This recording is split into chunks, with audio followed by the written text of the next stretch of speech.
চাহিদার তুলনায় সরবরাহ কম। শহর থেকে গ্রামে ঘন্টার পর ঘন্টা লোডশেডিং, কারখানা ব্যাহত উৎপাদন।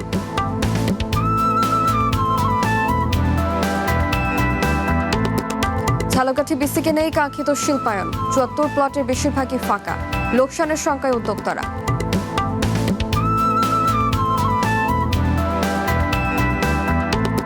চাঁপাইনবাবগঞ্জে নদী রক্ষা বাঁধ ঘেঁষে অবৈধ বালু উত্তোলন, লাঠি হাতে পাহারায় স্থানীয়রা, প্রশাসনে ক্ষোভ।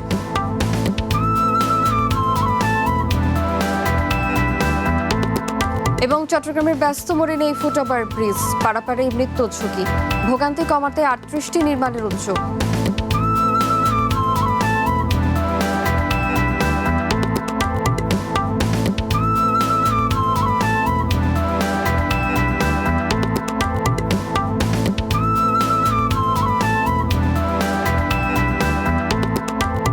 স্বাগত জেলা বুলেটিনে, আমি শাহজিয়া শাওন। শুনছিলেন শিরোনাম, এবারে বিস্তারিত। তীব্র গরমের মধ্যে সারা দেশে বেড়েছে লোডশেডিং। রাজধানী থেকে জেলা উপজেলা ঘন ঘন বিদ্যুৎ চলে যাওয়ায় চরম ভোগান্তিতে পড়েছেন সাধারণ মানুষ। ব্যাহত হচ্ছে ব্যবসা বাণিজ্য ও শিল্প উৎপাদন। বিদ্যুৎ বিভাগের দাবি, চাহিদার তুলনায় সরবরাহে ঘাটতি থাকায় এমন পরিস্থিতির সৃষ্টি হয়েছে। বিদ্যুতে এত পরিমাণ লোডশেডিং যায়, কাস্টমারে কাজ করতে বসলে অর্ধেক কাজ করে ভাই চলে যায়, সেই কাস্টমারটা আর আমাদের আসে না। এভাবেই নিজেদের অসহায়ত্বের কথা জানাচ্ছিলেন বরিশালের ব্যবসায়ীরা। চরম বিদ্যুৎ বিভ্রাট চলছে এ জেলায়। শহরের পল্লী বিদ্যুৎ এলাকার অবস্থা আরও ভয়াবহ। দিনের অর্ধেকেরও বেশি সময় থাকে লোডশেডিং। দিনের চেয়ে রাতের ভোগান্তি আরও বেশি। অফিস কিংবা বাসাবাড়ির সবখানেই দুর্ভোগ ঠেকেছে চরমে। শহরে যে পরিস্থিতি, গ্রামের পরিস্থিতি আরও খারাপ। সব মিলিয়ে একটা দুঃসহ পরিবেশ। সন্ধ্যা হলে অন্ধকার হয়ে আসে চারিদিকে, একটা অস্বাভাবিক পরিস্থিতি বিরাজ করতেছে। বর্তমানে যে কারেন্টের জন্য যে ভোগান্তি, এই জন্য আমরা খুবই মনে করেন যে সমস্যার ভিতরে পড়তেছি। এখন আমাদের সরকার তার এটা নিয়ে খুব একটু করা উচিত। কুষ্টিয়ায় ঘন্টার পর ঘন্টা বিদ্যুৎ না থাকায় দুর্বিষহ হয়ে উঠেছে জনজীবন। শহরে ৬ থেকে ৭ ঘন্টা লোডশেডিং থাকলেও গ্রামের পরিস্থিতি আরও ভয়াবহ। এতে ক্ষতির মুখে পড়েছে শিক্ষা ব্যবস্থা ও শিল্প প্রতিষ্ঠান। গরমে বাচ্চা কাচ্চা ঘেমে যাচ্ছে, তাদের না পাচ্ছি লেখাপড়া করাইতে, না পাচ্ছি ব্যবসা বাণিজ্য করাইতে। বাচ্চা কাচ্চার কষ্ট হচ্ছে, পরিবারের কষ্ট হচ্ছে। আমাদের সরকারের ঠিক মতো দেখা উচিত। বিদ্যুৎ অফিসের কর্মকর্তারা বলছেন, চাহিদা অনুযায়ী তারা বিদ্যুৎ পাচ্ছেন কম। যতটুকু পাচ্ছেন সে অনুপাতেই তা গ্রাহকদের মাঝে সরবরাহ করতে হচ্ছে। কুষ্টিয়ায় বিদ্যুৎ না পেয়ে ক্ষুব্ধ গ্রাহকরা হামলা করতে পারে জানিয়ে পুলিশ সুপারের কাছে চিঠিও দিয়েছেন সংশ্লিষ্ট বিভাগের কর্মকর্তারা। তীব্র গরমের মধ্যে দীর্ঘ লোডশেডিংয়ে ক্ষুব্ধ জনতা। কোথাও বিদ্যুৎ অফিসে হামলা ও ভাঙচুরের ঘটনাও ঘটেছে। পরিস্থিতি আরও অবনতির আশঙ্কায় ডোমার জোনাল অফিস ও জেলার সকল অফিসের পক্ষ থেকে থানায় ও জেলা প্রশাসকের কাছে নিরাপত্তা চাওয়া হয়েছে।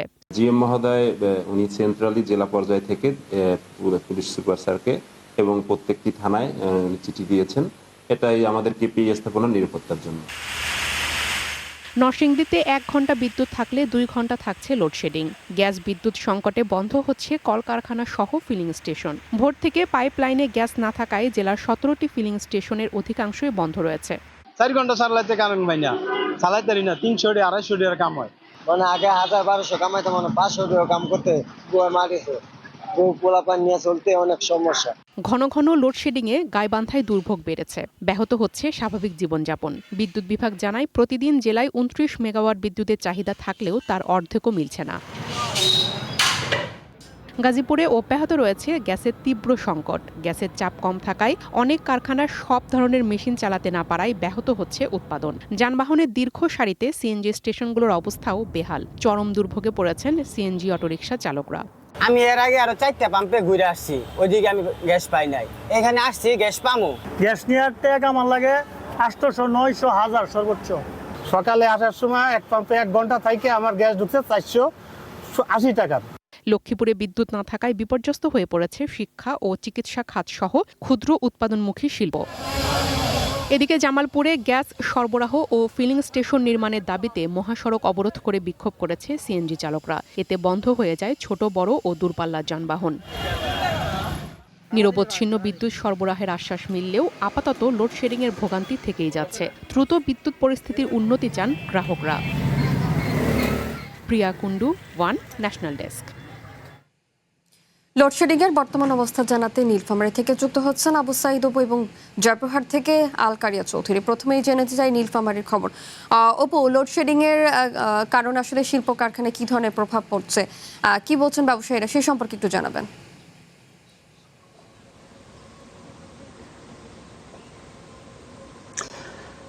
শাওন, আপনাকে ধন্যবাদ। আপনার মাধ্যমে আমি দর্শকদেরকে জানাতে চাই যে গেল কদিন ধরে বিদ্যুতের যে লোডশেডিং, ভয়াবহ লোডশেডিং, এই লোডশেডিং এর কারণে চরম বেকায়দায় পড়েছে সব শ্রেণী পেশার মানুষ। এর প্রভাব কিন্তু পড়েছে শুধু জনজীবন নয়, শিল্প কারখানা এবং ছোটোখাটো যে মাঝারি শিল্প কারখানা রয়েছে। বিশেষ করে বলতে হয় যে উত্তরা ইপিজেটে প্রায় যেখানে 50,000 মানুষের কর্মসংস্থান, সেখানেও কিন্তু বিদ্যুতের ব্যাপক ঘাটতি দেখা দিয়েছে।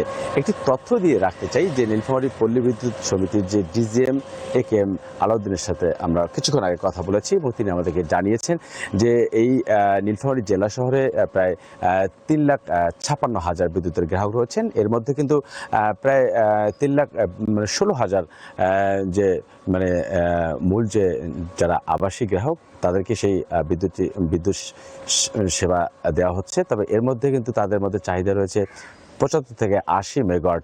তবে এর মধ্যে কিন্তু যেসব শিল্প প্রতিষ্ঠান রয়েছে, কলকারখানা এবং বাণিজ্যিক যাদেরকে বলা হচ্ছে, সেটি কিন্তু প্রায় 40 থেকে 50,000-এর কাছাকাছি। এবং ছোটোখাটো এই মাঝারি যে ক্ষুদ্র শিল্পগুলো আছে, এই শিল্পগুলো কিন্তু বিদ্যুতের কারণে চরম একটু তাদের উৎপাদন ব্যাহত হচ্ছে এবং তাদের আয়ের রোজগার কমে যাচ্ছে এবং সেটি কিন্তু জনজীবনের মারাত্মক প্রভাব হচ্ছে।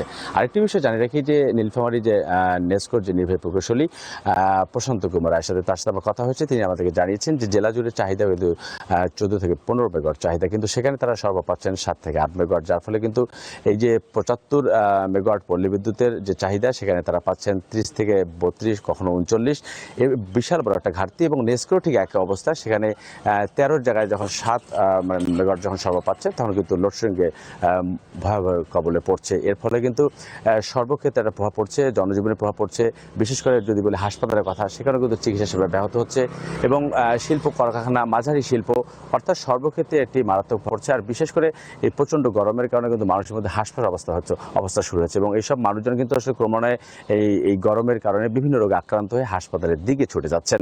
আরেকটি বিষয় আপনাদেরকে জানিয়ে রাখি, এখনকার মানুষ আসলে, এখানকার মানুষজন বলছেন যে বিদ্যুতের যে লুকোচুরি খেলা শুরু হয়েছে, সেই বিদ্যুৎ আসলে কখন যাচ্ছে, কখন আসছে, সে নিয়ে কিন্তু তাদের মধ্যে চিন্তা নেই। কিন্তু যে বিদ্যুৎটি আসছে, সেই বিদ্যুৎটি কখন থাকছে, কতক্ষণ থাকছে এবং কখন যে বিদ্যুৎ চলে যাবে, লোডশেডিং আতঙ্ক, সেটি কিন্তু এই জনপদের মানুষের মধ্যে ক্রমান্বয়ে বিরাজ করতে।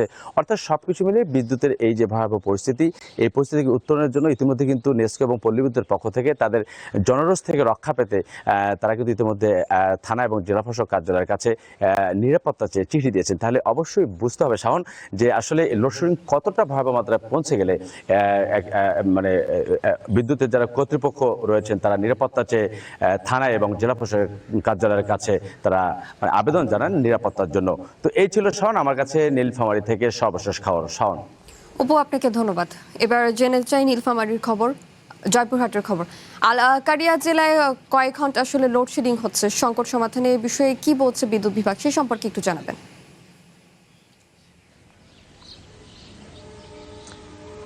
দিন যতই যাচ্ছে, জয়পুরহাটের যে 5টি উপজেলা রয়েছে, সেই 5টি উপজেলায় বিদ্যুতের যে লোডশেডিং, সেটি কিন্তু তীব্র হয়ে উঠছে। এতে করে প্রতিদিনের যে স্বাভাবিক জীবনযাত্রা, সেটি কিন্তু ব্যাহত হচ্ছে। শহর থেকে গ্রাম সব জায়গাতেই বিদ্যুতের যে লোডশেডিং, সেটি কিন্তু বৃদ্ধি পাচ্ছে। বিশেষ করে শহরের তুলনায় গ্রামীণ অঞ্চলগুলোতে বিদ্যুতের লোডশেডিং সেটি তীব্র হচ্ছে। প্রতিদিন দিন রাতের বেশিরভাগ সময়ই কিন্তু বিদ্যুৎ চলে যাচ্ছে। বিশেষ করে সন্ধ্যার সময় বিদ্যুৎ চলে যায়, রাতে চলে যায় এবং রাতের শেষ ভাগেও কিন্তু বিদ্যুতের চলে যায়। এছাড়া সবচেয়ে বেশি ক্ষতিগ্রস্ত হচ্ছে জেলার বিদ্যুৎ নির্ভরশীল যে ব্যবসা প্রতিষ্ঠান রয়েছে এবং ভারী শিল্প প্রতিষ্ঠান রয়েছে, সবথেকে বেশি ক্ষতির মুখে তারা পড়ছেন। তো আমরা জয়পুরহাট পল্লী বিদ্যুৎ এবং নেসকোর সঙ্গে কথা বলেছি। তারা যেটি জানিয়েছেন যে আসলে বিদ্যুতের যে চাহিদা প্রতিদিন জয়পুরহাট জেলায় রয়েছে, তার অর্ধেক বিদ্যুতের যেটি সরবরাহ তারা কিন্তু পাচ্ছেন। এই কারণে গ্রাহক পর্যায়ে যে ভোগান্তি, সেটি কিন্তু আসলে নিরবিচ্ছিন্নভাবে বিদ্যুৎ দিতে পারছেন না তারা। তবে আমরা সাধারণ গ্রাহকের সঙ্গে কথা বলেছি, একদিকে যেমন গরম, অন্যদিকে বিদ্যুতের যে ঘন ঘন লোডশেডিং সেটি নিয়ে কিন্তু তারা চরম ভোগান্তিতে পড়েছেন এবং এছাড়া বিদ্যুতের যে ভুতুরে বিল সেটি নিয়েও কিন্তু তারা অসন্তোষ প্রকাশ করেছেন। দেখা গিয়েছে বিগত মাসগুলোতে বিদ্যুতের যারা 500 থেকে 1000 টাকা বিদ্যুতের বিল আসতেছিল এবং বর্তমান সময় দেখা যাচ্ছে যে তার দ্বিগুণ হারে বিদ্যুতের যে বিল সেটি বৃদ্ধি পাচ্ছে। তো এ নিয়ে কিন্তু তারা পল্লী বিদ্যুৎ এবং নিস্কো অফিসে যাচ্ছেন এবং তাদের সঙ্গে কথা বলে কিন্তু আসলে বিষয়গুলি সমাধান করছে। তো এই ছিল জয়পুরহাট থেকে পল্লী বিদ্যুতের সবশেষ খবরাখবর। আলকারি, আপনাকে ধন্যবাদ। লোডশেডিং এর বর্তমান অবস্থা জানছিলাম নীলফামারী ও জয়পুরহাট থেকে। প্রায় 17 কোটি টাকা ব্যয়ে নির্মাণ করা হলেও প্রত্যাশা পূরণ করতে পারেনি ঝালকাঠির বিসিক শিল্পনগরী। প্রয়োজনীয় সুযোগ সুবিধা, নিরাপত্তার অভাব সহ নানা জটিলতায় এখনও খালি পড়ে রয়েছে অধিকাংশ প্লট। অনেক উদ্যোক্তাই শুরু করেননি অবকাঠামো নির্মাণ কাজ, অনেকে আবার বরাদ্দও বাতিল করেছেন। ফলে শিল্পায়ন ও কর্মসংস্থানের লক্ষ্যে গড়ে তোলা এই প্রকল্প থেকে মুখ ফিরিয়ে নিচ্ছেন ব্যবসায়ীরা। ঝালকাঠি শহরের সুতালুরি খাল সংলগ্ন বরিশাল খুলনা আঞ্চলিক মহাসড়কের পাশে প্রায় 11 একর জমির উপর স্থাপন করা হয় বিসিক শিল্পনগরী। 2019 সালে উদ্বোধনের পর 7 বছর কেটে গেলেও শুরু হয়নি তেমন কোনো কার্যক্রম। 79টি প্লটের মধ্যে বরাদ্দ দেওয়া হয় 74টি প্লট। এর মধ্যে শারিং ফার্নিচার নামে একটি প্রতিষ্ঠান 9টি প্লট বরাদ্দ নিয়ে পূর্ণাঙ্গ কার্যক্রম শুরু করেছে। এছাড়া ফরচুন গ্রুপ 25টি প্লট নিলেও এখন পর্যন্ত অবকাঠামো তৈরি সহ কোনো কার্যক্রমই শুরু করেনি। মনিলাক কসমেটিক্স নামের একটি প্রতিষ্ঠান 12টি প্লট বরাদ্দ নিয়ে মাত্র একটি প্লটে কার্যক্রম শুরু করেছে। এর বাইরে বরাদ্দ কয়েকটি প্রতিষ্ঠান প্লট নিতে অপারগতা জানালে তা বাতিল করে কর্তৃপক্ষ। ফলে এখনও ফাঁকা রয়েছে অধিকাংশ প্লট। পদ্মা সেতু চালুর পর বিসিক শিল্পনগরী জমে উঠবে, কর্মসংস্থান হবে হাজারো মানুষের, এমন প্রত্যাশা থাকলেও সবার মাঝে এখন হতাশা বিরাজ করছে। সুদমুক্ত ঋণ ও পর্যাপ্ত সুযোগ সুবিধার ব্যবস্থা করা হলে জমে উঠবে এই শিল্পনগরী, এমন আশা উদ্যোক্তাদের। যে প্রতিষ্ঠানগুলো এখন পর্যন্ত খালি আছে প্লট, ওইগুলো যদি আর কি প্রতিষ্ঠান হয় সেক্ষেত্রে দেখা গেছে আরো বেশ কিছু লোকের কর্মসংস্থান হবে। যে আশা নিয়ে আসছিলাম ওরকমটা হয় না আর কি। বিসিক থেকে আমরা ওরকম সুযোগ সুবিধাও পাচ্ছি না। বিসিক থেকে যদি একটু সহযোগিতা করতো, যে আর্থিক দিক দিয়ে বা কোনো ব্যাংক লোনের মাধ্যমে, তাহলে আমরা এই কোম্পানিটাকে আমরা আরো আগায় নিতে পারতাম। বিসিক কর্তৃপক্ষ বলছে করোনা মহামারী, বৈশ্বিক মন্দা, রাজনৈতিক সংকট সহ নানা কারণে কার্যক্রম শুরু করতে পারেনি উদ্যোক্তারা। মন্দা কেটে গেলে জমে উঠবে শিল্পনগরী। অনেকগুলো শিল্প কলকারখানা এখন চালু আছে, আর বাকি শিল্প ইন্ডাস্ট্রিজ গুলো আশা করি অতি দ্রুতই চালু হবে এবং তাদেরকে চালু করার জন্য অফিস থেকে চূড়ান্ত নোটিশ প্রদান করা হয়েছে। বিসিককে ব্যবসা বান্ধব নগরী হিসেবে গড়ে তোলা গেলে বেকারত্ব কমবে, প্রসারিত হবে জেলার বাণিজ্য, এমনটাই প্রত্যাশা সংশ্লিষ্টদের। One national desk. চাঁপাইনবাবগঞ্জে বালুমহল আইন অমান্য করে অবৈধভাবে বালু উত্তোলনের অভিযোগ করছেন স্থানীয়রা। লোকালয়ের কাছাকাছি পদ্মা নদী রক্ষা বাঁধের পাড় ঘেঁষে বালু তুলছেন প্রভাবশালীরা। এতে হুমকির মুখে নদী রক্ষা বাঁধ ও ঘরবাড়ি। ক্ষতি ঠেকাতে লাঠিসোঁটা নিয়ে পাহাড়ে নেমেছেন নদী পাড়ের মানুষ। দফায় দফায় ভাঙচুর ও হামলা চালানো হয়েছে ব্ল্যাকহেড ও ড্রেজার মেশিনে। নদী রক্ষা বাঁধ ও ফসলি জমি সহ অবকাঠামো রক্ষায় বালু উত্তোলন বন্ধের দাবি স্থানীয়দের। নীরব ভূমিকা পালন করছে প্রশাসন। নদীর পাড় ঘেঁষে অবৈধভাবে বালু উত্তোলনে সীমান্তবর্তী চাঁপাইনবাবগঞ্জের চরবাগডাঙ্গা ও আলাতুলি ইউনিয়নে প্রতি বছর বাড়ছে নদী ভাঙন। নদীগর্ভে বিলীন হচ্ছে হাজার বিঘা ফসলি জমি ও বসতবাড়ি। আতঙ্কে দিন কাটাচ্ছেন নদী পাড়ের মানুষ। প্রায় 1 মাস ধরে লাঠিসোঁটা নিয়ে নদী পাহারা দিচ্ছেন স্থানীয়রা। তাদের অভিযোগ, মালবাগডাঙ্গা ও চরবাগডাঙ্গায় বালুমহল ইজারা নিয়ে চলছে অনিয়ম। প্রশাসনের বেঁধে দেওয়া নির্দিষ্ট সীমানা থেকে প্রায় 4 কিলোমিটার দূরের নদী রক্ষা বাঁধের নিচে বালু উত্তোলন করছে প্রভাবশালীরা। ফলে হুমকিতে পড়েছে কয়েক হাজার কোটি টাকা ব্যয়ে নির্মিত নদী রক্ষা বাঁধ ও ঘরবাড়ি। লাঠি ছুটা নিয়ে বাধা দেওয়ার উদ্দেশ্য একটাই, যে আমাদেরকে এই নদীতে আমরা বালি উদ্ধারণ করতে দিব না। সবাই এখানে পাবলিক ক্ষেপ্ত আছে, 2 এমপিতে এক জিনিস গেলা করছে, তা আমরা এগুলা চাই না। 2 এমপি বুঝাশোনা করে আমার নদীটাকে যেন রক্ষা করে। রাজনৈতিক নেতাদের ছত্রছায়ায় প্রভাবশালী মহল অবৈধ বালু উত্তোলনে জড়িত থাকায় বাধা দিতে গেলেই মামলা হামলার ভয়ভীতি দেখানো হয়, এমনকি মারধরেরও অভিযোগ উঠেছে। নেতা যারা মেম্বার, যারা চেয়ারম্যান, তারা আপনার এই যে বালি সিন্ডিকেট করে বালি তুলে লেজে তুলছে। প্রশাসনকে বলতে চাই, আমাদের শান্তি শৃঙ্খলা পরিবেশে এরকম যদি কোনো কিছু হয় তারা যেন তাড়াতাড়ি ব্যবস্থা নেয়। এ নিয়ে বারবার যোগাযোগের চেষ্টা করলেও অভিযুক্ত ইজারাদারদের বক্তব্য পাওয়া যায়নি। এদিকে সূর্যনারায়ণপুর বালুমহলের ইজারাদারের দাবি, অন্য বালুমহলের লোকজন বেআইনিভাবে তাদের সীমানায় বালু উত্তোলন করায় ক্ষিপ্ত হয়ে জনসাধারণ ভাঙচুর চালিয়েছে।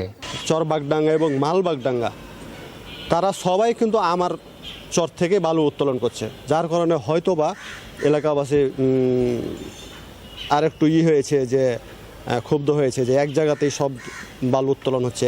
নির্দিষ্ট সীমানার বাইরে বালু উত্তোলন করলে নদী রক্ষা বাঁধ হুমকিতে পড়বে দাবি পানি উন্নয়ন বোর্ডের। বেআইনিভাবে বালু উত্তোলনকারীদের বিরুদ্ধে ব্যবস্থা নেওয়ার দায় সারা আশ্বাস প্রশাসনের। বাঁধের যাতে না ভাঙে বা বাঁধের প্রতি হুমকি স্বরূপ এরকম কোনো কাজে আমরা অনুমোদন দেব না, বা এরকম কোনো অভিযোগ পেলে আমরা সাথে সাথে তদন্ত করে প্রয়োজনীয় ব্যবস্থা গ্রহণ করব। নির্ধারিত এরিয়ার বাইরে গিয়ে অবশ্যই বালু উত্তোলনের কোনো সুযোগ নেই। সেখানে যদি এমন কোনো ঝুঁকি তৈরি হয় যে সরকারি কোনো অবকাঠামো বা বাঁধ যদি ক্ষতিগ্রস্ত হওয়ার কোনো আশঙ্কা তৈরি হয়, সেখানে অবশ্যই আমরা আইনানুগ ব্যবস্থা নেব। চরাঞ্চলের বাড়িঘর, ফসলি জমি রক্ষায় অবৈধ বালু উত্তোলন বন্ধে দ্রুত কার্যকর ব্যবস্থা দেখতে চান এলাকাবাসী। Tarek Rahman, One News, Chapainawabganj. ব্যস্ততম নগরী চট্টগ্রাম, যেখানে অধিকাংশ গুরুত্বপূর্ণ মোড়েই নেই ফুটওভার ব্রিজ। কোথাও নির্মাণ কাজ শেষ হলেও এখনও জনসাধারণের জন্য উন্মুক্ত করা হয়নি। ফলে প্রতিনিয়ত ঝুঁকি নিয়ে সড়ক পারাপার করতে হচ্ছে নগরবাসীকে।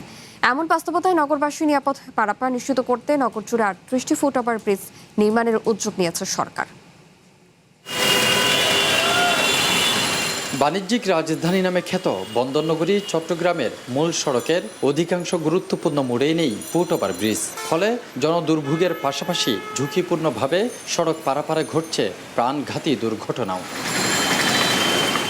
মূল সড়কের গুরুত্বপূর্ণ মোড়গুলোতে ফুটওভার ব্রিজের দাবি বহুদিনের পুরনো, কিন্তু দাবি পূরণ না হওয়ায় বহদ্দার হাট, 2 নম্বর গেট, জিইসি ও লালখান বাজার সহ একাধিক গুরুত্বপূর্ণ মোড়ে চরম ঝুঁকি নিয়ে সড়ক পারাপার করতে হচ্ছে নগরবাসীকে। এই মোড়ে প্রায় এ পর্যন্ত 8 থেকে 10 জন লোক অ্যাক্সিডেন্টে মারা গেছে, শুধুমাত্র তাড়াহুড়োর কারণে ঝুঁকিপূর্ণভাবে রাস্তা পারাপার হতে গিয়ে। গাড়ির যেভাবে কোনো ব্রেক করে না, যে স্পিডে চলে যায়, আমরা বার হতে অনেক কষ্ট, অনেক ঝামেলা। এদিকে নগরীর বহদ্দার হাট এলাকায় একটি ফুটওভার ব্রিজের নির্মাণ কাজ শেষ হলেও এখনও তা সাধারণ মানুষের জন্য উন্মুক্ত করা হয়নি। আবার মুরাদপুর মোড়ের ফুটওভার ব্রিজে অবৈধভাবে দোকান বসানোই হাঁটা চলায়ও বিভাগে পড়ছেন পথচারীরা। এরা চাইলে দোকানগুলো কিন্তু নিচে দিতে পারে, কিন্তু এরা উপরে দিয়ে হচ্ছে জায়গাটা অলরেডি ছোট, এখানে আরো ছোট করে ফেলছে। অনেক সময় দেখা যাচ্ছে এটা বেশি ভিড় হয়, তখন পারাপার করতে গিয়ে কষ্ট হচ্ছে, চলাচল করতে অনেক কষ্ট হয়। এই ব্রিজটা করছে, যদি ব্রিজটা চালু না থাকে তো এই ব্রিজটা করার অর্থটা কি, কোনো প্রয়োজন আছে? নগর জুড়ে 37 কোটি 50 লাখ টাকা ব্যয়ে 38টি ফুটওভার ব্রিজ নির্মাণের পরিকল্পনা গ্রহণ করা হয়েছে। এর মধ্যে 35টি বাস্তবায়ন করবে চট্টগ্রাম সিটি কর্পোরেশন এবং বাকি 3টি চট্টগ্রাম উন্নয়ন কর্তৃপক্ষ। 19টির কাজ চলমান রয়েছে এবং 60টির টেন্ডার প্রক্রিয়া চলমান আছে, এবং বাকি 3টি ফুটওভার ব্রিজ সিডিএ কর্তৃক বাস্তবায়ন হবে, এবং এই ফুটওভার ব্রিজগুলো আমরা আশা করছি আগামী 6 মাসের মধ্যে সম্পূর্ণরূপে কার্যকর হয়ে যাবে। সংশ্লিষ্টদের দাবি, নগর জুড়ে পরিকল্পিত ফুটওভার ব্রিজগুলো দ্রুত নির্মাণ ও সচল করা গেলে কমে আসবে জনদুর্ভোগ, পাশাপাশি সড়ক পারাপারে কমবে জীবনের ঝুঁকি। Tafim Alamgir, one news, Chattogram. গাইবান্ধায় ভাঙন কিছুটা কমলেও কমেনি মানুষের দুর্ভোগ। অর্থ সংকটে রয়েছে ভাঙন এলাকার মানুষ। এই বিষয়ে আরও জানাতে সরাসরি যুক্ত হচ্ছেন আফরোজা লুনা। লুনা, জনদুর্ভোগ কিন্তু অনেক বেড়েছে সেখানে ভাঙনের জন্য। এমন দুর্ভোগে আসলে জেলা প্রশাসন থেকে কি কোনো ধরনের পদক্ষেপ নেওয়া হয়েছে কিনা একটু জানাবেন। যে শাওন, আপনাকে ধন্যবাদ। আপনাকে প্রথমে জানিয়ে রাখি যে গাইবান্ধায় কিন্তু গত 1.5 মাস ধরে তিস্তা, যমুনা, ব্রহ্মপুত্র এবং ঘাঘট নদীতে ব্যাপক ভাঙন শুরু হয়েছিল। এই ভাঙন কিছুটা কিছুটা কমার সঙ্গে সঙ্গে ভাঙন কিন্তু তিস্তা নদীর যে ভাঙন ছিল, তিস্তা নদীর 4টি ইউনিয়নে শ্রীপুর, কাপাসিয়া, হরিপুর এবং বেলগায়, এই 4টি ইউনিয়নের অন্তত 20টি গ্রামের ভাঙন কিছুটা কমেছে। কিন্তু পানি কমার সাথে সাথেই কিন্তু আপনারা জানেন ভাঙনের ফলে নদীর গতিপথ কিছুটা পরিবর্তিত হওয়ায় এখন যমুনা এবং ব্রহ্মপুত্র নদীতে ব্যাপক ভাঙন শুরু হয়েছে। আমি যে জায়গাটিতে দাঁড়িয়ে রয়েছি এটি ব্রহ্মপুত্র নদীর পূর্ব কঞ্চিপাড়া গ্রাম। এই কঞ্চিপাড়া গ্রামে কিন্তু সকাল থেকে অন্তত 5 বিঘা জমি এখানে নদীগর্ভে বিলীন হয়ে গেছে এবং এই অঞ্চলে আমি যদি আপনাকে দেখাই যে এখানকার অনেক মানুষ সকাল থেকে এখানে জড়ো হয়েছিল। তারা অনেকটা নদীর পাড়ে বসে হাহাকার করতেছিল যে তাদের জমিজেরা তাদের চোখের সামনে কিন্তু নদীগর্ভে বিলীন হয়ে যাচ্ছিল। তো এই শত শত আবাদি জমি ইতিপূর্বেই বিলীন হয়ে গেছে এবং এখনো নতুন করে যমুনা এবং ব্রহ্মপুত্র নদীতে কিছু কিছু জায়গায় ব্যাপক ভাঙন শুরু হয়েছে। তবে এই ভাঙন রোধে পানি উন্নয়ন বোর্ড 35টি পয়েন্টে কাজ করলেও কিন্তু যমুনা এবং ব্রহ্মপুত্র নদীর কিছু কিছু জায়গায় যে ভাঙন হচ্ছে সেখানে কিন্তু এখনো কাজ করা হচ্ছে না। তবে পানি উন্নয়ন বোর্ড বেশিরভাগই ঘাঘট নদীর 35টি পয়েন্টে কাজ করছে। তবে এখন যেটি দেখার বিষয় যে এই মানুষগুলো সমস্ত কিছু হারিয়ে আসলে তাদের যে শেষ সম্বলটুকু হারিয়ে তারা অনেকটা আর্থিক সংকটের মধ্যে রয়েছে এবং গাইবান্ধায় কিন্তু এই অঞ্চলের মানুষগুলো আসলে ফসলি জমি জমা চাষ করে তারা জীবিকা নির্বাহ করে থাকে। সেই কারণে তাদের এই জমি জমাগুলো নদীগর্ভে বিলীন হয়ে যাওয়ায় তারা কিন্তু অনেকটা কর্মহীন হয়ে পড়েছে। এখানকার অনেক লোক নিজেদের জমিতে যেমন কাজ করে তারা আবার অন্যের জমিতেও কিন্তু মজুরি কাজ করে। এ কারণে তারা অনেকটা আর্থিক সংকটে পড়েছে এবং অনেকেই অনাহারে দিন যাপন করছে তাদের। এবং আমি এখানে আসার পরে এই মানুষগুলো অভিযোগ করে বলেছেন যে এখানকার জনপ্রতিনিধিরা তাদেরকে দেখার জন্য কখনো আসেনি। তবে জেলা প্রশাসক মোহাম্মদ মাসুদুর রহমান মোল্লার সঙ্গে আমার কথা হয়েছে এবং উপজেলা নির্বাহী অফিসার মুস্তাফিজুর রহমানের সাথে আমার কথা হয়েছে, ফুলছড়ি উপজেলার নির্বাহী অফিসার। তিনি বলেছেন যে ভাঙন এলাকার মানুষের মধ্যে তারা জরিপ করছে এবং জরিপ করে কিছু কিছু লোককে তারা শুকনো খাবার এবং শুকনো যে খাদ্যদ্রব্য চাল ত্রাণ দিয়ে তারা সহযোগিতা করেছেন। তবে এই লোকগুলো আসলে সবার ঘরে কিন্তু এই খাদ্য বা শুকনো খাবার পৌঁছেনি এবং তারা বলছেন যে তাদের পুনর্বাসনের জন্য এখনো আসলে কোনো পদক্ষেপ নেওয়া হয়নি। এই মানুষগুলোর আসলে একটাই দাবি যে তারা আসলে ত্রাণ সহযোগিতা চান না, তারা চান তাদের নদী স্থায়ীভাবে শাসন করে নদীর রক্ষার কাজ করে তাদের ভাঙন যেন রোধ করা হয়, তাদের জীবন জীবিকার মান যেন উন্নত করা হয়, এটি তাদের একমাত্র দাবি। তো এই ছিল আমার কাছে সর্বশেষ সাউন্ড। লুনা, আপনাকে ধন্যবাদ। গাইবান্ধা থেকে ভাঙনে মানুষের দুর্ভোগের বর্তমান পরিস্থিতি জানছিলাম। চট্টগ্রামে অগ্রণী ব্যাংকের লালদিঘি পূর্ব কর্পোরেট শাখার ক্যাশ ভোল্ট থেকে 4 কোটি 38 লাখ টাকা সরিয়ে নেওয়ার অভিযোগ উঠেছে। এ ঘটনায় দুজনকে গ্রেপ্তার করেছে পুলিশ, পরে তাদের কারাগারে পাঠানো হয়।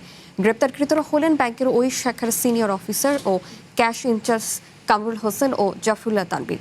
গত 10 আগস্ট শাখার জেনারেল ম্যানেজার মোস্তাক আহমেদ বাদী হয়ে নগরীর কোতোয়ালি থানায় মামলা করেন। এতে কামরুল হোসেন ও জাফরুল্লাহ তানবীরের নাম উল্লেখ করে অজ্ঞাত আরও কয়েকজনকে আসামি করা হয়। প্রাথমিক তদন্তে পুলিশে জানিয়েছে অভিযুক্তরা প্রতারণার মাধ্যমে বিপুল পরিমাণ অর্থ আত্মসাৎ করেছেন। জালিয়াতির এই ঘটনায় ব্যাংকের 3 কর্মকর্তাকে এরই মধ্যে বরখাস্ত করা হয়েছে।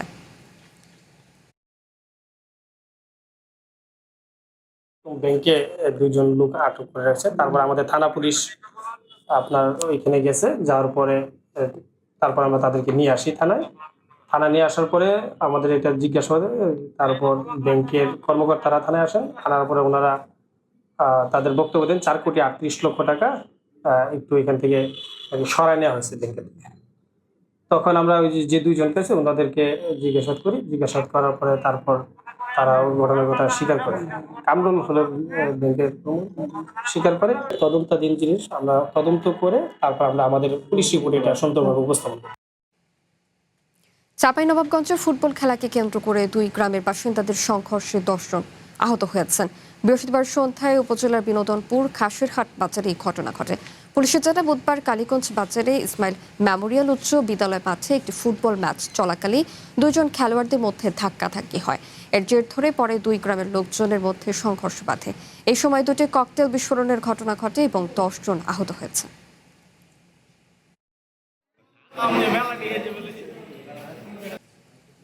উন্নয়নের ছোঁয়ায় বদলে যাওয়ার কথা ছিল, কিন্তু উল্টো প্রাণহীন হয়ে পড়েছে রাজশাহী কেন্দ্রীয় চিড়িয়াখানা।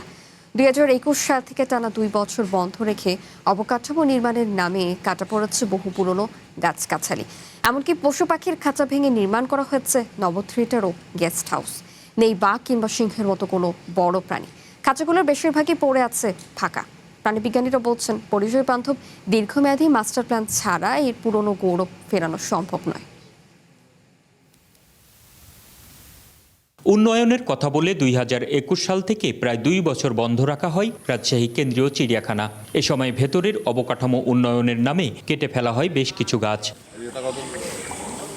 প্রায় 33 একর জায়গা জুড়ে থাকা এই চিড়িয়াখানার প্রাণীদের খাঁচা ভেঙে নির্মাণ করা হয়েছে নভ থিয়েটার ও গেস্ট হাউস। স্থানীয়দের দাবি, উদ্যানের ভেতরে কিছু রাস্তা নির্মাণ ও সৌন্দর্য বর্ধন কাজ করা হলেও মূলত প্রাণহীন করে ফেলা হয়েছে ঐতিহ্যবাহী এই স্থানটিকে।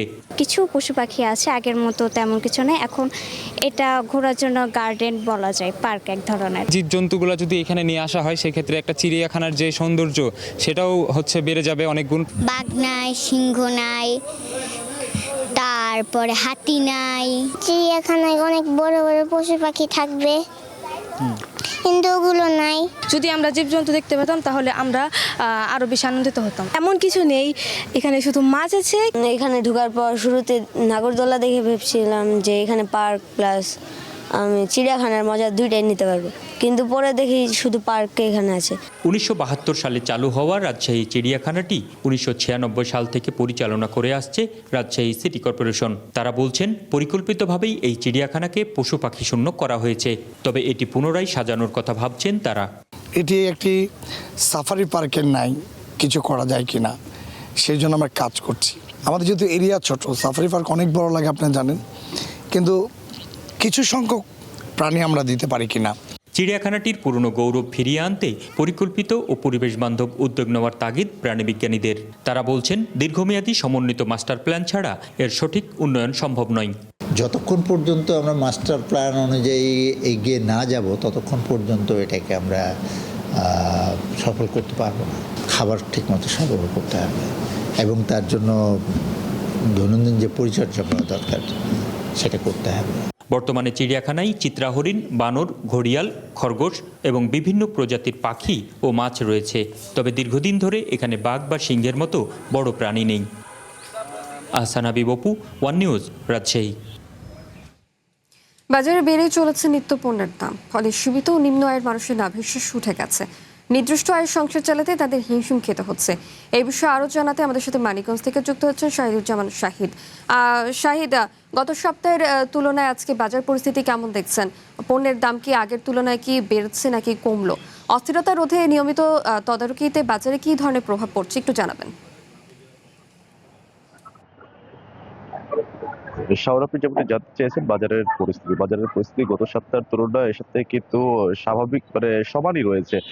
কোনো পণ্যের দাম কিন্তু খুব একটা আমরা দেখিনি। যেটুকু ভেবেছিলাম আমরা যে সময়ের সাথে সাথে কিন্তু সব সবজি সরবরাহ বাড়বে এবং কি দাম কিছুটা কমবে, বরঞ্চ আমরা কিছু কিছু সবজিতে 5 থেকে 10 টাকা পরিমাণ কেজিতে বেশি দেখতে পেয়েছি। একটু জানিয়ে রাখতে চাই, মানিকগঞ্জে এলসির যে মরিচ সেগুলো ভারত থেকে 7 থেকে 8 দিন যাবত আসছে মানিকগঞ্জের বাজারগুলোতে। এতে করে কিন্তু মরিচের দাম অর্ধেকে নেমে এসছে। 160 থেকে 200 টাকা পর্যন্ত মানভেদে কিন্তু মরিচ বিক্রি হচ্ছে। পাশাপাশি অন্য সব সবজি যেগুলো রয়েছে সেসব সবজিরও কিন্তু দেখা গেল যে 70 থেকে 80 টাকা, 100 টাকা পর্যন্ত কেজিতে বিক্রি হচ্ছে। এতে করে কিন্তু যারা ক্রেতা সাধারণ রয়েছে তারা আমাদেরকে জানিয়েছিলেন এই নির্দিষ্ট টাকা তাদের কিন্তু বাজার করতে এসে এক ধরনের হিমশিম খেতে হচ্ছে।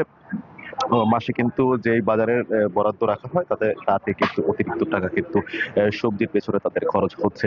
সরবরাহের কথা যদি আমি একটু বলতে চাই, এই তীব্র যেই এই বর্ষা এবং কি বৃষ্টির কারণে কিন্তু সরবরাহ অনেকটাই কমেছে। সরবরাহ কমার কারণে আমরা এই দামে একটা প্রভাব সেটা আমরা দেখতে পেয়েছি। আসলে আমরা একটু জানার চেষ্টা করব, আজকে সবজির বাজার দর একটু জানাবেন কত করে আছে?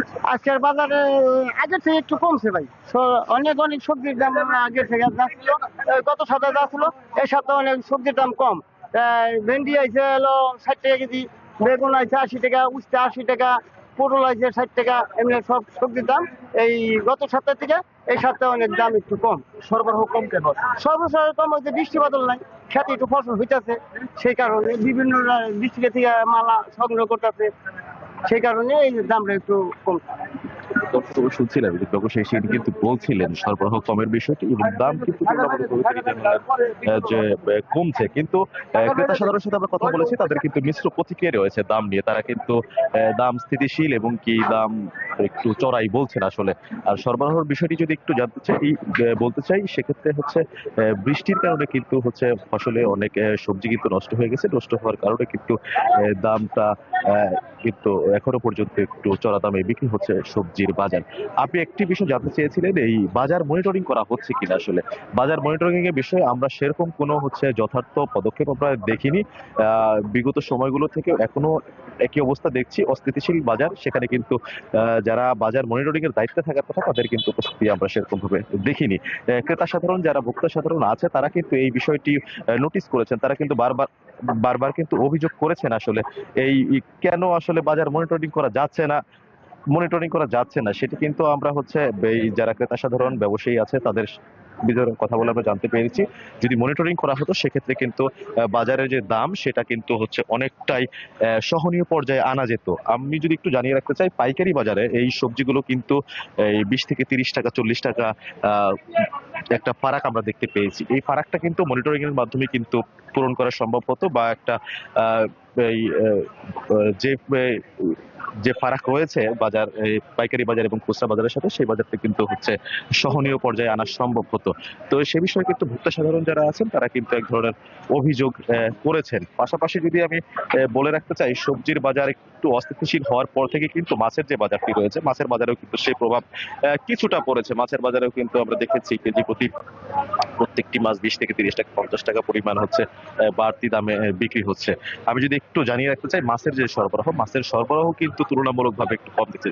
দর্শক আপনারা দেখতে পাচ্ছেন, এখানে কিন্তু প্রতিদিন 20 থেকে 30 জন যারা ব্যবসায়ী আছেন তারা কিন্তু মাছ নিয়ে বসে। আজকে কিন্তু অনেকগুলো ডালা আমরা দেখছি ফাঁকা এখনো পর্যন্ত রয়েছে, কিন্তু তাদের উপস্থিতি আমরা স্বাভাবিকের মতোই দেখছি। বেলা বাড়ার সাথে সাথে হয়তো বা উপস্থিতি কিছুটা বাড়বে, কিন্তু মাছের বাজারেও একটা প্রভাব সেটি কিন্তু পড়েছে। এতে করে কিন্তু যারা ভোক্তারা আছেন, বাজারে আসছেন, তারা কিন্তু এই সবজি এবং মাছের বাজারে নির্দিষ্ট পরিমাণে টাকা কিন্তু তারা বাজার করতে পারছেন। এক ধরনের অস্থিতিশীল পরিস্থিতি কিন্তু রয়েছে, এবং কি ভোক্তারা অভিযোগ করেছেন বাজার মনিটরিং যদি করা যায় সেক্ষেত্রে কিন্তু এই যে দামের যে পার্থক্যটা সেটা কিন্তু সহনীয় পর্যায়ে আনা যাবে। মানিকগঞ্জ থেকে আমার কাছে এই ছিল সর্বশেষ। শাহিদ, আপনাকে ধন্যবাদ। এই বিষয়ে আরো জানাতে চাঁদপুর থেকে যুক্ত হচ্ছেন জাহিদুল ইসলাম ভূঁইয়া। জাহিদুল, গত কয়েকদিনের তুলনায় আছে ঘাটে মাছের সরবরাহ কেমন দেখছেন? সেই সাথে ইলিশের পাইকারি ও খুচরা দাম এখন কেমন, সেই সম্পর্কে একটু জানাবেন।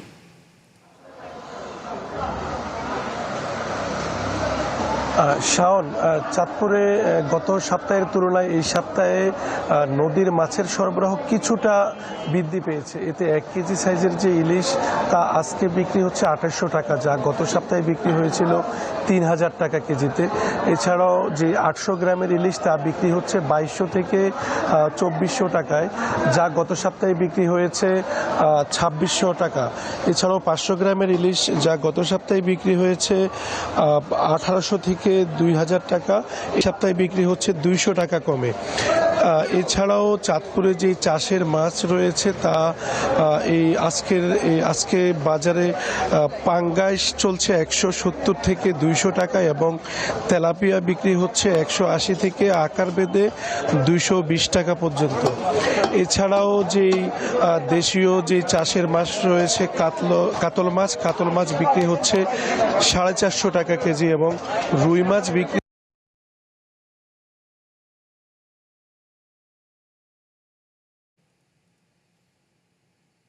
তবে গত বছর বা অন্যান্য বছরের তুলনায় সরবরাহ কিন্তু এখনো কম রয়েছে।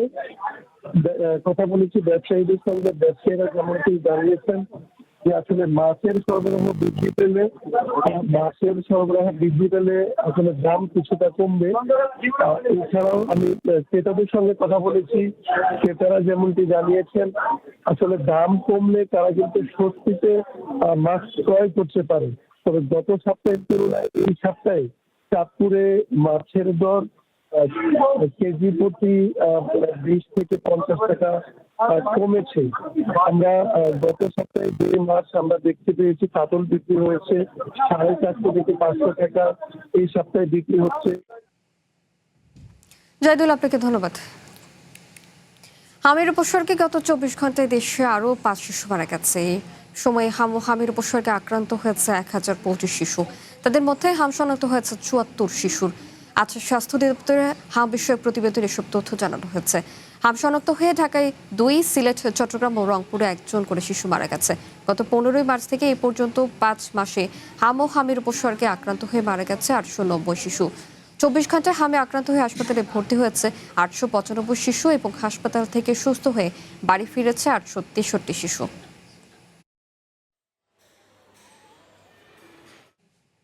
ঝিনাইদহের শোলকুপায় পানিতে ডুবে 1 শিশুর মৃত্যু হয়েছে। বৃহস্পতিবার বিকেলে উপজেলার আগুনিয়াপাড়া এই ঘটনা ঘটে। পুলিশের জানায় নিহত সুমন হোসেন আগুনিয়াপাড়া গ্রামের শামসের আলীর ছেলে। তার বয়স 10 বছর। পুকুরে গোসল করার সময় পুকুর পাড় থেকে লাফ দিয়ে তার পা কাদায় আটকে যায়। পরে প্রতিবেশীর শিশুটিকে উদ্ধার করে শোলকুপা উপজেলার স্বাস্থ্য কমপ্লেক্সে নিয়ে গেলে চিকিৎসক তাকে মৃত ঘোষণা করে।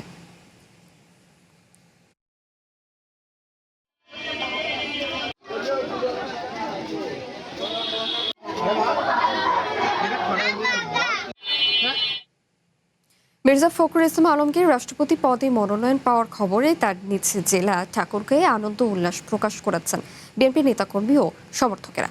শহরের বিভিন্ন এলাকায় বিএনপি ও অঙ্গ সহযোগী সংগঠনের নেতাকর্মী সহ বিভিন্ন শ্রেণী পেশার মানুষ আনন্দ প্রকাশ করেন।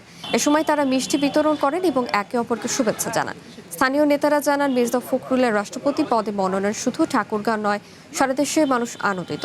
দীর্ঘ রাজনৈতিক জীবনে তিনি নানা প্রতিকূলতার মধ্য দিয়ে রাজনীতি করেছেন এবং কারাবরণও করেছেন। তার সেই ত্যাগ ও সংগ্রামের স্বীকৃতি হিসেবে তাকে রাষ্ট্রপতি পদে মনোনয়ন দেওয়া হয়েছে বলে মনে করেন তারা। দলমত নির্বিশেষে সকলে যে প্রত্যাশা ছিল যে আমাদের প্রিয় মানুষ, আমাদের প্রিয় নেতা এই দেশের প্রেসিডেন্টের দায়িত্ব নেবে, দল সেই জায়গাটা পূরণ করেছে। উনি যে ত্যাগ এবং যেভাবে দলকে নেতৃত্ব দিয়েছেন বিগত দিনগুলিতে, তার স্বীকৃতি এবং মূল্যায়ন দল তাকে দিয়েছে। মির্জা ফখরুল ইসলাম সাহেবের এটা প্রাপ্তি ছিল, স্বয়ং আল্লাহ তাআলা তাকে তার এই প্রাপ্তির জায়গায় বসিয়েছেন।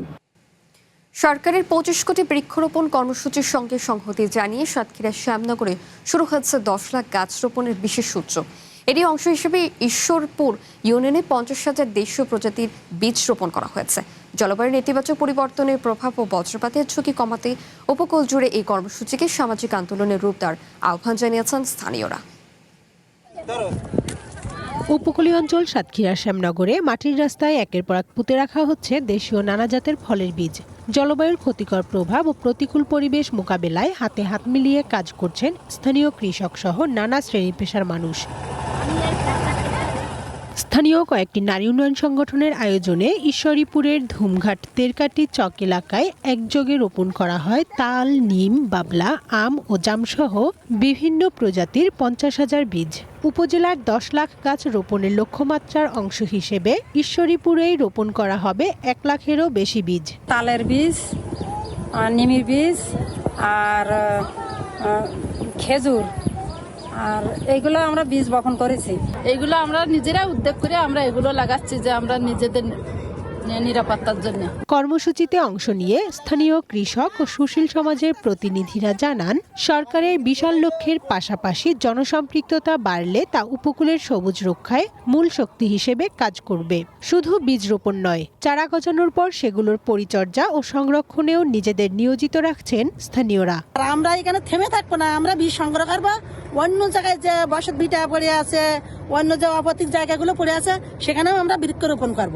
জলবায়ু পরিবর্তনের প্রভাব ও বজ্রপাতের মতো প্রাকৃতিক দুর্যোগ মোকাবেলায় কেবল সরকারি পরিকল্পনার উপর নির্ভর না করে স্থানীয় জনগণকে সাথে নিয়ে বৃক্ষরোপণকে সামাজিক আন্দোলনের রূপ দেয়াই এই উদ্যোগের মূল লক্ষ্য। রূপায়িত এই বীজগুলো সঠিক পরিচর্যার মাধ্যমে বড় হয়ে উঠলে তা যেমন উপকূলের প্রাকৃতিক ভারসাম্য রক্ষা করবে, তেমনি ভবিষ্যতে দুর্যোগের ক্ষয়ক্ষতি কমাতেও গুরুত্বপূর্ণ ভূমিকা রাখবে বলে আশা করছেন সংশ্লিষ্টরা। One national desk. সুনামগঞ্জের টাঙ্গুয়ার হাওরে বাড়ছে পর্যটকের ভিড়, তবে আনন্দের উল্লাসে হুমকির মুখে হাওরের জীববৈচিত্র্য। অনিয়ন্ত্রিত নৌ চলাচল আর পর্যটকদের বর্জ্যে দূষিত হচ্ছে টাঙ্গুয়ার হাওর। এ বিষয়ে আরো জানাতে আমাদের সাথে সুনামগঞ্জ থেকে যুক্ত হচ্ছেন জাকির হোসেন। জাকির, নির্দেশনা জারি করার পরও সেখানে সার্বিক অবস্থা কেমন দেখছেন? এখনো কি হুমকির মুখে রয়েছে জীববৈচিত্র্য, সে সম্পর্কে একটু জানাবেন। শাওন, গত সপ্তাহে সুনামগঞ্জ জেলা প্রশাসনের পক্ষ থেকে একটি নির্দেশনা জারি করা হয়েছিল, অর্থাৎ টাঙ্গুয়ার হাওর যেহেতু সংরক্ষিত এলাকা, সেই সংরক্ষিত এলাকায় ইঞ্জিন চালিত নৌযান প্রবেশ করতে পারবে না। কিন্তু তারপরেও আমরা দেখছি, যেটা গতকালকেও আমরা দেখেছি, গতকালকে ভ্রাম্যমাণ আদালত 8টি ইঞ্জিন চালিত নৌকাকে জরিমানা করেছে, অর্থদণ্ড করেছে। এর আগেও আমরা দেখেছি 6টা ইঞ্জিন চালিত নৌকাকে জরিমানা করেছে। তো আসলে প্রতি বছরই আমরা দেখি এই যে নীতিমালাটা রয়েছে, সেই নীতিমালা প্রতি বছরই করা হয়, কিন্তু আসলে এর যে বাস্তবতা আসলে ভিন্ন। কারণ আমরা যখন হাওরে আমরা বিভিন্ন সময় যখন যাই, তখন দেখি ওয়াচ টাওয়ার এলাকায়, অর্থাৎ সংরক্ষিত হাওরের যে এলাকার যে মূল জায়গা, সেটা হচ্ছে ওয়াচ টাওয়ার এলাকা টাঙ্গুয়ার হাওরের। সেখানেই ইঞ্জিন চালিত নৌকাগুলো কিন্তু এখানে রাখা হয় এবং পর্যটকরা বিভিন্ন ধরনের বজ্র ফেলেছে।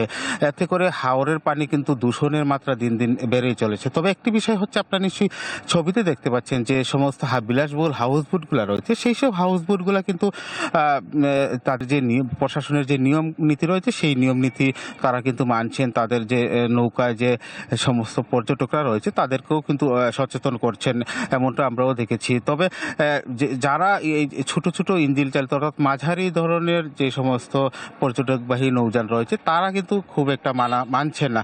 অর্থাৎ টাঙ্গার হাওরের যে মূল হৃৎপিণ্ড ওয়াচ টাওয়ার এলাকা, সেখানেই কিন্তু পর্যটকবাহী ইঞ্জিন চালিত নৌকাগুলো প্রবেশ করছে, যার ফলে কিন্তু তারা জরিমানাও গুনতে হচ্ছে।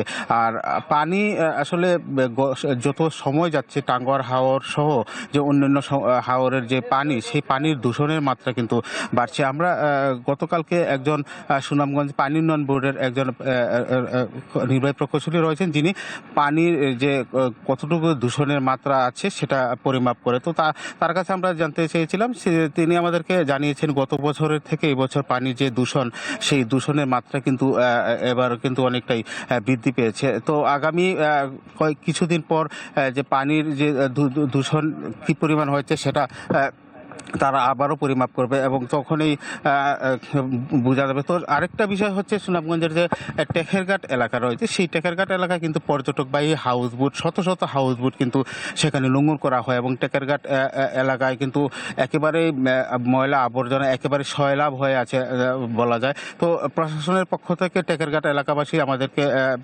প্রশাসনের কাছে দাবি জানিয়েছে যে টেকেরঘাট এলাকায় যেন যে পর্যটকবাহী হাউস বোটগুলো থেকে যেন পর্যটক না ফেলা হয়, একটা ডাম্পিং এর ব্যবস্থা করা হয়। সেই জন্য স্থানীয়রাও কিন্তু জানিয়েছেন। প্রশাসনের পক্ষ থেকে আমাদেরকে আরেকটা বিষয় জানিয়েছে যে যেখানে আবর্জনাগুলো যাতে ডাম্পিং এর ব্যবস্থা করে, সেই জন্য তারা ব্যবস্থা করবে। তো এই ছিল সুনামগঞ্জের টাঙ্গুয়ার হাওরের থেকে সর্বশেষ খবরাখবর। জাকির, আপনাকে ধন্যবাদ। সুনামগঞ্জের টাঙ্গুয়ার হাওরের সর্বশেষ পরিস্থিতি জানছিলাম। মৌলভীবাজারে একটি ঘরের সিলিং থেকে 12 ফুট লম্বা একটি অজগর সাপ উদ্ধার করা হয়েছে। বৃহস্পতিবার রাতে শ্রীমঙ্গল 5 নং পুল এলাকার রুশন আলী ঘুমানোর সময় সিলিং এর সাপ দেখতে পান। পরে রুশন আলী বাংলাদেশ বন্যপ্রাণী সেবা ফাউন্ডেশনের কাছে সাপটির কথা জানালে তারা সাপটি উদ্ধার করে। এরপর উদ্ধারকৃত অজগরটি শ্রীমঙ্গল বন বিভাগের রেঞ্জ কার্যালয়ে স্থানান্তর করা হয়। সাপটি 12 ফুট লম্বা এবং ওজন 16 কেজি।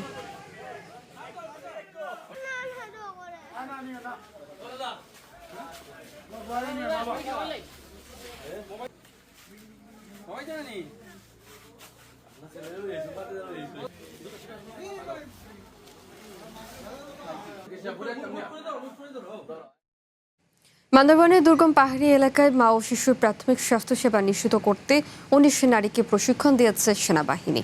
2 সপ্তাহের এই প্রশিক্ষণে জেলার 7 উপজেলার প্রত্যন্ত এলাকা থেকে অংশ নেন তারা। গর্ভবতী নারীর ঝুঁকি ও বিপদ চিহ্ন শনাক্ত সহ প্রসব পরবর্তী পর্যন্ত নানা বিষয়ে তাত্ত্বিক ও ব্যবহারিক প্রশিক্ষণ দেওয়া হয়েছে। বান্দরবান সেনা রিজিয়নের এই প্রশিক্ষণ শেষে মা ও শিশুদের প্রাথমিক স্বাস্থ্যসেবা দেওয়ার প্রত্যয় জানান অংশগ্রহণকারীরা। 2 আগস্ট শুরু হয়ে আজ শেষ হয় এই প্রশিক্ষণ কার্যক্রম। দুর্গম পাহাড়ি জনপদের মানুষের কাছে স্বাস্থ্যসেবা পৌঁছে দিতে এমন কার্যক্রম অব্যাহত রাখার কথা জানায় সেনাবাহিনীর বান্দরবান রিজিয়ন। তারিখ থেকে আজ পর্যন্ত আমাদের প্রশিক্ষণ দেওয়া হয়েছে। গর্ভবতী আর শিশুদের কিভাবে প্রাথমিক চিকিৎসা দিব এগুলো শিখছি। আমরা তত্ত্বীয় ক্লাস রেখেছিলাম, কিছু ব্যবহারিক ক্লাস রেখেছিলাম। তো আমরা চেষ্টা করেছি তত্ত্বীয় ক্লাসের সাথে সাথেই ব্যবহারিকটা। স্বাস্থ্য এবং চিকিৎসা মানুষের একটা মৌলিক চাহিদা, এটা এখন আমরা প্রত্যন্ত অঞ্চলে এখন দিতে পারি না। তাদেরকে যদি আমরা বেসিক ট্রেনিং দিতে পারি তাহলে কিন্তু অনেক ধরনের দুর্ঘটনা থেকে আমরা রক্ষা পাবো।